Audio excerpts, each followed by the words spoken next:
Hello and welcome back to the League Challenge here at Psycho Turtle, and we are here with our top four. Unfortunately, my commentator friend had to go, so we found a substitute. So, in this match, we have a top four where both these players are really good. We have a Hyper Beam Porygon on the side of Kenneth, and this thing has just done a ton of damage across the board in this entire tournament. He also has a Brute Bonnet without Sun, I should note, and this is just, it just takes so much damage without going down, and with the Citrus Berry, it can just eat so many hits. On Brian's side, though, we have the Iron Bundle and Jianpao, Landorus, Incin, Farigiraf, and Fluttermane, which can also deal a ton of damage, though. So, we can kind of see, however, that Kenneth kind of wants to just go for a Trick Room with Porygon Ursaluna, as we saw with the lock-ins. Brian realistically wants to prevent Trick Room from ever going up because of how fast this team is. The Jianpao, the Iron Bundle, the Fluttermane, those are all really high base speed Pokemon in really high speed tiers that really struggle in Trick Room. So, although Brian could also bring Incineroar or Farigiraf to try and maybe reverse the Trick Room, or maybe bring Landorus, and Landorus might be a little bit slower and can fare a little better in the Trick Room compared to the other three Pokemon I just mentioned. So here we are getting into this top four match, Game 1. And we have Fluttermane and Iron Bundle leading off, while we have Urshifu and Brute Bonnet on the side of Kenneth. So here I am kind of thinking of this Brute Bonnet, right? Because both Ice and Fairy hit for super effective damage. However, throughout the course of this tournament, we've seen this Brute Bonnet just take so many hits that you think it would not be knocked out. You think it should just be an instant one-hit KO, and then just survives on like 70 HP, and then it just heals with Citrus Berry, and it just spreads around Sleepless Spore. But this Urshifu is also a target for this Choice Specs Fluttermane that can just deal a ton of damage. It can KO this Urshifu just one Moonblast if it really wanted to. And this Iron Bundle as well is not doing it any favors. This Urshifu is sashed though, so it will take a double up to KO it. But yeah, as we can see, the time ticking down, Kenneth weighing his options. Here comes the Terra on the side of Brian, I believe. And we see this Fluttermane get terrestrialized into the Fairy type. Brian just immediately stepping on the gas, wanting to deal as much damage as possible with this Fluttermane before it can potentially go down. But we also see a Terra on the side of Kenneth. What will he go for? It's a Terra into the Urshifu for the Terra Ghost to try and maybe survive a Dazzling Gleam or a Moonblast, or maybe take a move slightly better with this. But here we go, Freeze Dry into the Brute Bonnet. Does a ton of damage, down to 94, but the Citrus Berry will bring it back up to 147, about 3/4. But here comes Dazzling Gleam. Will this Brute Bonnet live up and take this hit? It will not, and Urshifu is only at 11 HP. Huge turn for Brian, huge swing. But what will this Urshifu go for? It goes for a Surging Strike. This Fluttermane will go down in 3 hits. 1, 2, and it's down. Brian is in a very good spot here, though, as Brute Bonnet, the thing Kenneth has been leaning on so much for many of his game plans, is now just down and out for the count. And there's not a lot of redirection that's left for Kenneth anymore, like at all. If he has a taunt Pokemon in the back, he can taunt this Porygon freely without fear of Rage Powder. That might have been a huge part of Brian's plan, just get rid of the Brute Bonnet immediately, regardless of whatever cost might come because of it. So here we see Kenneth trying to get Porygon in here to try and just get the Trick Room up, to just try and get this Ursaluna to start sweeping and turn this game around. But here comes Jianpao. This Jianpao is sashed, and this Urshifu is a little bit in a tight position, as it can't really use an attack without fear of Sucker Punch going after it and KOing it. The Bundle also outspeeds it, so he has really no choice but to protect and Trick Room. This Jianpao, though, can do a ton of damage to this Porygon as well. However, this Porygon is no slouch. It can deal a ton of damage by itself with Hyper Beam if it really chooses to, but its priority right now is getting Trick Room up for its best friend, Ursaluna. It was his best friend in the last format. It's its best friend now. And so we will see how dependable Ursaluna can be. This Urshifu will protect, though, so it will make it through the turn and into Trick Room, presuming that this Porygon can get it up for his team. So we see the turn, the tech comes up. Let's see, will there be a swing into the Urshifu slot? Freeze Dry into the Urshifu, into a protect, meaning unless barring a Icicle Crash flinch. Here it comes. Will this Porygon 2 flinch? Takes a lot of damage. It flinches, and no Trick Room comes up. Huge turn for Brian. And now this Porygon is running out of HP. It is running out of options for what it wants to do. That is a huge turn for Brian, as now he delays Trick Room. And we see with that Icicle Crash that it deals about half. So a double up is safe, but we see the Protect coming out to just try and keep it alive, maybe for this Urshifu. Here comes Aqua Jet to break the sash. Well, Icy Wind, will this miss? It doesn't, it connects, and this Urshifu goes down. And now there aren't a lot of options left for Kenneth as Urshifu goes down. Ursaluna will come in, but this Shampao will just cause so many problems for this duo of normal types with its Sacred Sword attack that will hit them both super effectively. Here comes Ursaluna. There is one more chance for this Porygon to get it back up, but there might be a play. A double protect into a KO into the Shampao can get this battle back on track for Kenneth, but the chances are slim. Here comes the protect. He gets the double protect. He gets it. What will this Shampao go for? He goes for an encore. It fails because of the protect, but next turn that's an option on the table for it. But now what does this Shampao go for?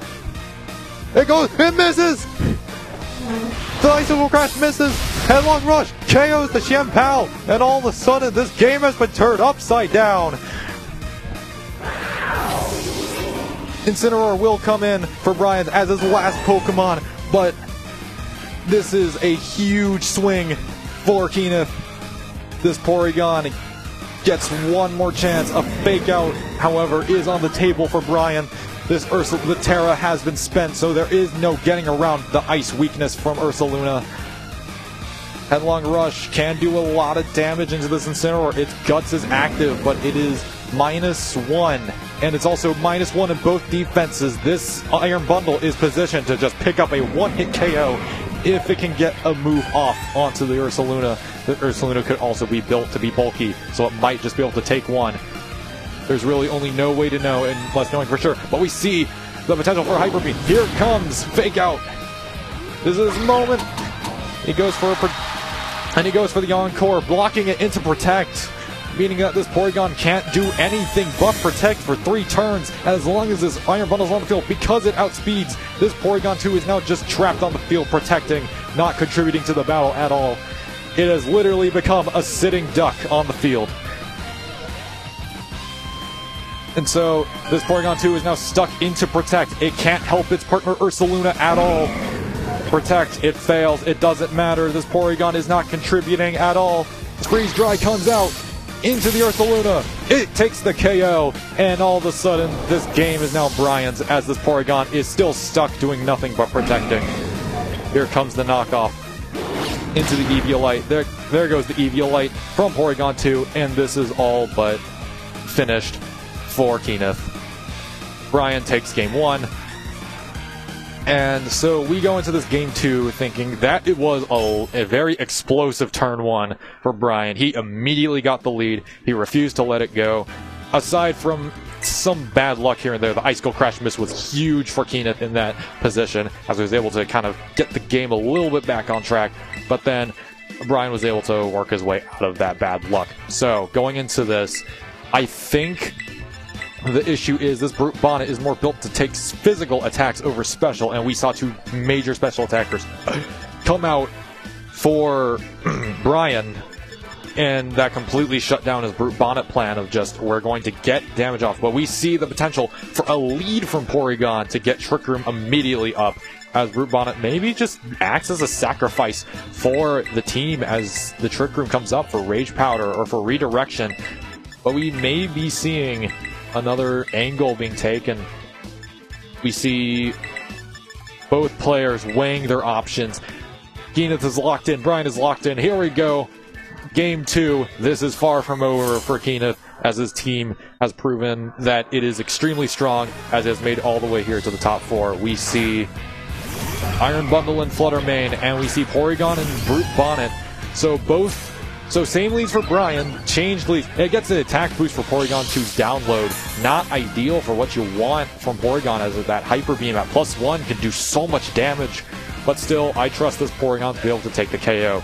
Iron Bundle is not the most bulky Pokemon of all time.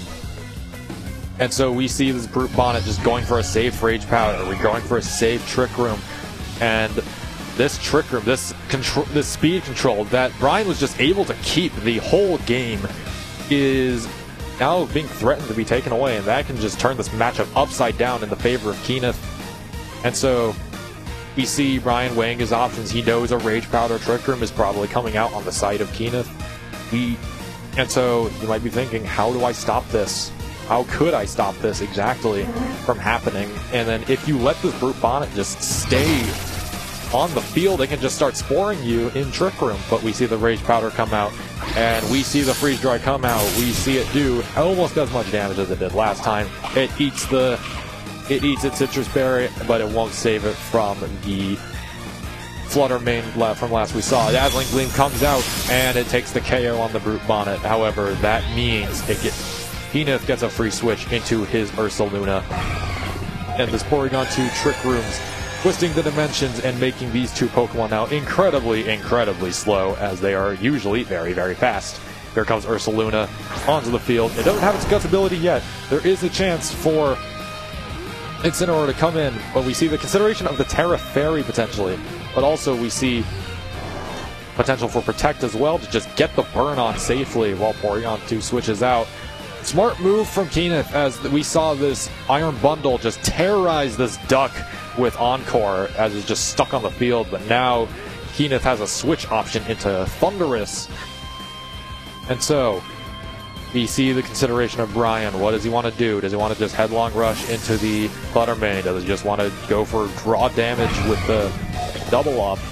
But no, we see the switch into the Thundurus. It is a safer play. Withdraw from the Fluttermane into the Xianpao.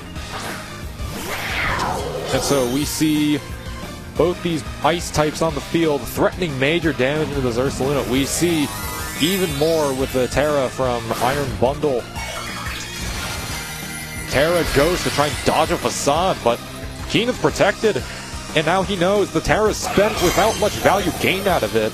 And so now this is a huge swing for Kenneth, as now he knows the Terra. There's no surprises anymore. It's all left out there. Freeze Dry does not pick up the KO as it protects, and Thundurus is now in a prime position, as it is slower than both of these Pokemon, most likely. And so now we have the Terra Fairy, and we can also see the Earthquake, as this Thundurus can now just go for a major, as they can just go for major spread damage, as Thundurus is a flying type. It won't be affected by Earthquake in the slightest. There is another consideration to be had, though. This Xianpao is sashed. It can go for a major hit into Ursaluna and just pick up the KO because of its Sword of Ruin ability, lowering its defenses. But it remains to be seen. All the Pokemon on Brian's side are very frail, save for the Incineroar, but that also gets hit super effectively by Ursaluna's ground moves. So it is a very risky position to be in for Brian to just, do we stay in? Do we protect? Like, what do we do? How do we stall this Trick Room out? We see the Terra Fairy come out to avoid super effective damage from the Ice-type attackers. And so we can see this Xianpao goes for a Protect to just block it from getting KO'd immediately. This Iron Bundle. Thundurus leers to lower the defense of both of these Pokemon, or tries to, as Xianpao blocks it, but Iron Bundle fails to. That is a very interesting move, but it makes so much sense on this team, as an Earthquake will take out this Iron Bundle most likely.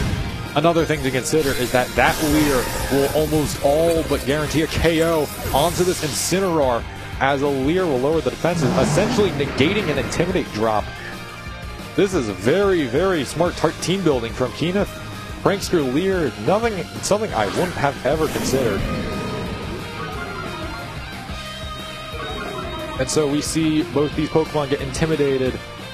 Trick Room has 2 more turns left of life. If this Ursaluna can just take a KO right now, it can just do so much damage. This Thundurus is also Covert Cloak, so it cannot be faked out. As we see Kenneth go for a Protect on the Ursaluna to stop the fake out. And we see a Thunderbolt going into the Shampao, which is very safe because it protected the turn prior.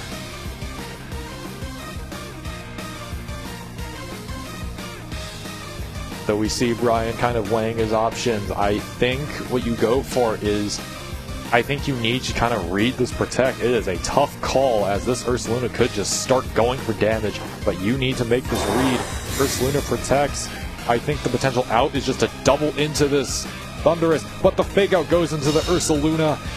And now, but what does the Shampao go for? Thunderbolt comes out from Thundurus, and it does so much damage into the Shampao, takes it into the red. Icicle Crash comes out, though, and takes the KO on Thundurus. Shoots him down from the skies, and now all that's left is this Ursaluna and Porygon 2 versus Brian's Fluttermane, Shampao, and Incineroar. This is a huge swing in the favor of Brian. However, there is still a lot of moves left to be made. There could be an Earthquake coming out. Headlong Rush and Ice Beam, trying to just take out both and then leave a Fluttermane alone to face these 2 behemoths, defensive behemoths. Brian still weighing his options. What is the best move to go for? There is so much on the line here for both of these trainers. Shampao gets a Protect off, but what does this Incineroar go for? Headlong Rush comes out, takes the Incineroar out. But the thing is, this Fluttermane can come in and take KOs immediately with Dazzling Gleam, and this Shampao is now safe from getting KO'd at all. Ice Beam comes out, and it hits into a Protect. Ursaluna continues to get willed away by its burn. Trick Room is up. This Ursaluna is at -1 in both defenses, and here comes Fluttermane. An ace in the hole for Brian. A closer potentially needed to just close this game out from a game that seemed so lost just 3 turns ago. Could now just be the one to win it. This Porygon is winning. There is so much on the line. You target down this Ursaluna, who could potentially just go for an Earthquake and KO, or you go for the Porygon 2 and read a Protect from the Ursaluna for a Trick Room to prevent Trick Room from going back up and then guaranteeing the win. What do you do here? If you're Brian, it is a 50-50 on what play Kenneth goes for. Moonblast comes out. Moonblast comes out, and it takes the KO on Ursaluna. That is a huge KO, and now all that's left is really this Porygon 2 against the world. They made the read. Sacred Sword comes out, doesn't quite pick up the KO, but Trick Room comes out, but it's a too little too late, as both of these Pokemon can just take the KO. And we see Brian going for these last moves.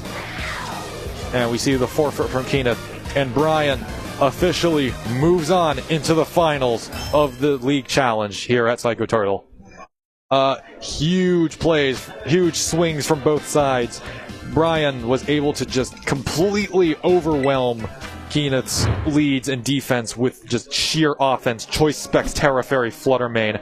He was able to just pick up KOs with Shampao. Huge swing against the Thundurus, especially in that game too. He was able to turn that around, even though the game seemed so lost with the speed control firmly in the grasp of Kenneth, but it wasn't enough, unfortunately.